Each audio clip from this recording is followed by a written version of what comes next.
Thanks, Edith. In fact, it occurred to me that I'm introducing the speakers, but I didn't introduce myself.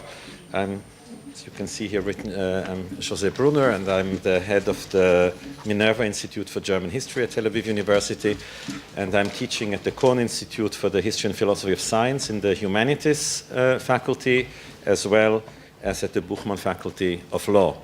And this brings me to our next speaker, Professor Menachem Mautner, who is a colleague of mine at the law faculty, and in fact also has been the dean of the law faculty. Professor Mautner is the author of 5 books. His most recent one is called Law and the Culture of Israel, published by Oxford University Press, and he's the editor of 6 books, including Multiculturalism in a Democratic and Jewish State, and Legal Pluralism, Privatization in the Law, and Multiculturalism. So you can see he has written quite a lot about multiculturalism, and in fact he has also published over 70 articles and chapters in books, some of them also dealing with issues of multiculturalism.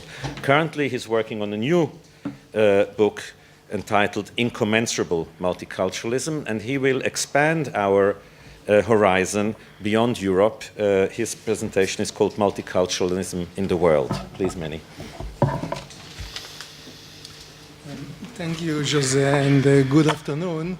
I'd like to talk about the similarities and dissimilarities of the multicultural conditions in Europe and in Israel. When we talk about multiculturalism, I think it is helpful to distinguish between 2 contexts in which problems of multiculturalism may arise.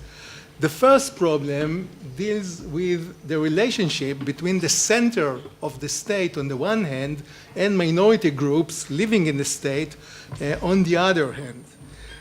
When we have in mind these kind of problems and we think about Europe, then obviously the problems that arise involve the relationship between the European state and newcomers, immigrants, usually coming from faraway cultures into Europe.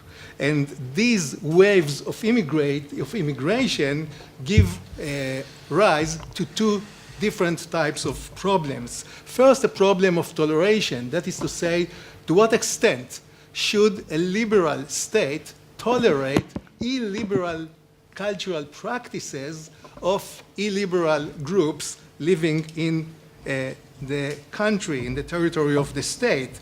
And these kinds of problems are abundant in Europe these days. For instance, in several European countries, we have legislation banning the use of face-concealing attire, such as the burqa and the niqab. Problems of female genital mutilation, female circumcision, arise time and again in European countries. Problems of forced marriages of minors. In Britain, there are exemptions given to the communities of immigrants, such as Sikhs, who are given an exemption from the use of crash helmets. Obviously, they can't wear a crash helmet over their turbans. Jews and Muslims in Britain are given an exemption from the EU standards of slaughtering animals, because these standards, the standards of slaughtering both in Judaism and in Islam, do not comply with the EU standards. And Hinduists in Britain are given exemptions from environmental legislation. So this is one type of problems that arise, that is to say, to what extent should a liberal state be tolerant to illiberal practices? And in Europe, these illiberal practices are the practices of groups of immigrants.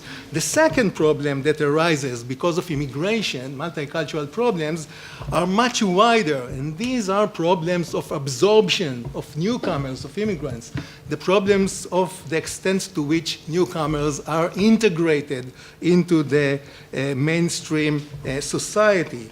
And these problems are really the most profound problems that arise in the context of Europe's multiculturalism. For instance, in France, in the months of October and November of 2005, there were some 40 days of riots in dozens of cities in France, including Paris. In 2001, the first time that the national football team of France played against the Algerian national team since Algeria gained its independence in 1961, dozens of thousands of French citizens of Algerian origin stood up and booed when the Marseillaise, the French anthem, was played.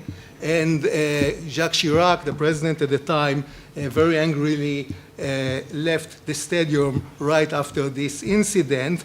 And according to one report, right now in the state of France alone, there are over 750 zones known as no-go zones. That is to say, zones controlled by immigrants, zones into which state authorities, and in particular the police, do not dare enter.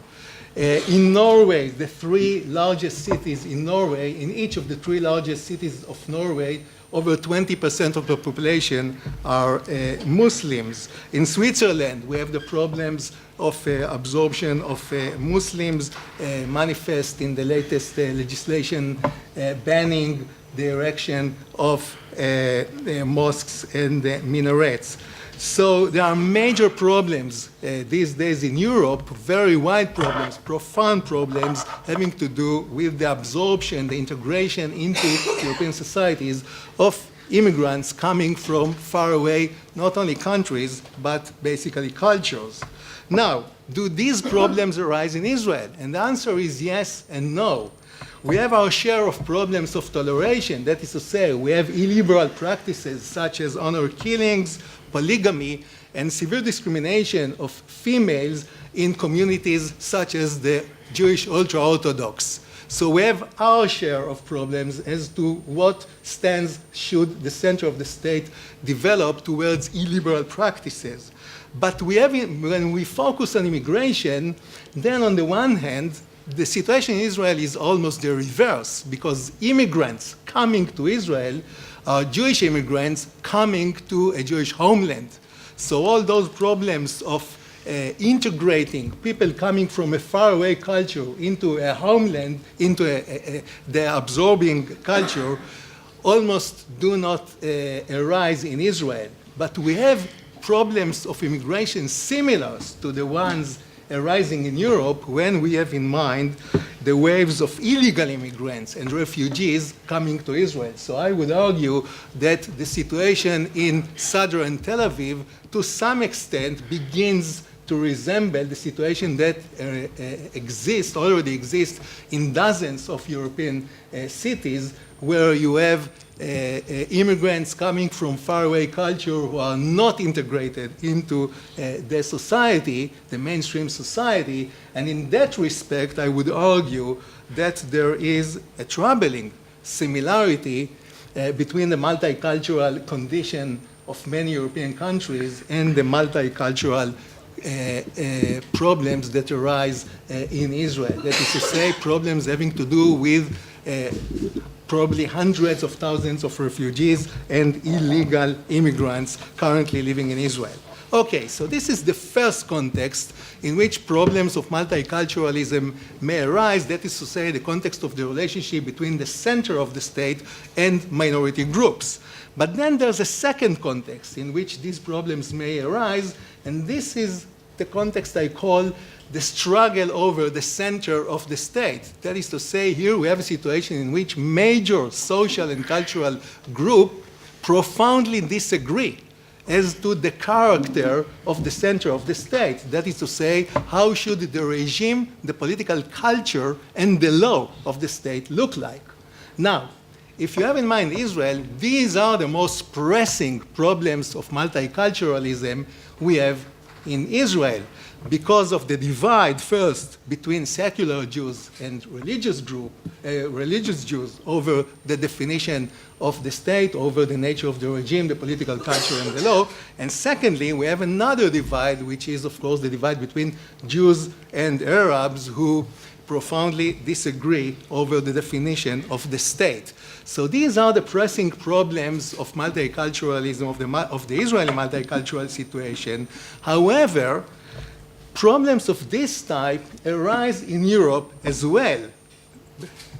Think of Belgium, torn apart, a binational country torn apart between Walloons on the one hand and Flemings living in Flanders on the other hand, and who find themselves in profound disagreement over how to run the central institutions of the states. Think about Britain, who for some few dozens of years now adopts and carries out a policy of devolution, issues having to do between London and Britain, Great Britain on the one hand, and Wales and Scotland on the other hand. And in Britain, in the year 2000, an official report was published entitled The Future of Multi-Ethnic Britain. It's also known as the Parekh Report, which recommended that Britain would perceive itself as a community of communities, uniting themselves, however, around a shared normative core. But this is a new perception of the country, which is a community of various communities. So again, it's the problem of how to think about the traits and the character of the nature of the center of the state. And finally, if you have in mind Spain, again, you have problems of binationalism between Spain and the Catalan minority, Spain and the Basque minority. So in those respects, there are many similarities between the problems of multiculturalism in Israel on the one hand and problems of multiculturalism that arise in Europe. And I would like to conclude by mentioning a third similarity, which is the securitization of minorities. That is to say, in some countries in Europe, particularly in Eastern Europe, minorities are perceived as a security problem, and this is the paradigm, this is the perspective through which the minorities are being looked at and perceived. And the more, and Uriah in the former session mentioned the issue of terror, the more the issue of terror is widely discussed, the more it becomes conspicuous, the more this securitization of the minority problems would have a wider resonance. And in Israel, needless to say, there are some sectors in the political system who also put forward this notion that we, the Jewish majority, that is to say, in this country, should perceive the Arab minority through the security lens. Again, a suggestion for the securitization of our Arab minority, and it is not coincident. It's not incidental that it's those politicians coming from Eastern Europe, where this is particularly strong, the securitization of minorities, who suggest that we would securitize the problems of the Jewish majority and the Arab minority in this country as well. Thank you very much.